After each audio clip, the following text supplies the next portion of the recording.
Hello and welcome to FIXtastic Contents. In this video tutorial, I will show you how to unlock advanced BIOS for any MSI laptop/desktop. So let's get started. First and foremost, you need to get into BIOS. So power on the laptop and keep tapping the delete key. Yes, the delete key, keep tapping it when you power on the laptop. You will be in BIOS. Once you are in BIOS, I want you to hold and press all these keys together.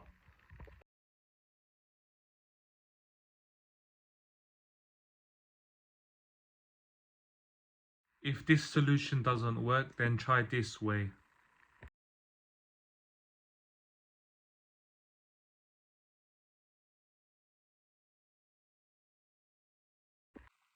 If this video has helped you get into advanced BIOS to unlock it, then please like and subscribe to the channel and please comment below.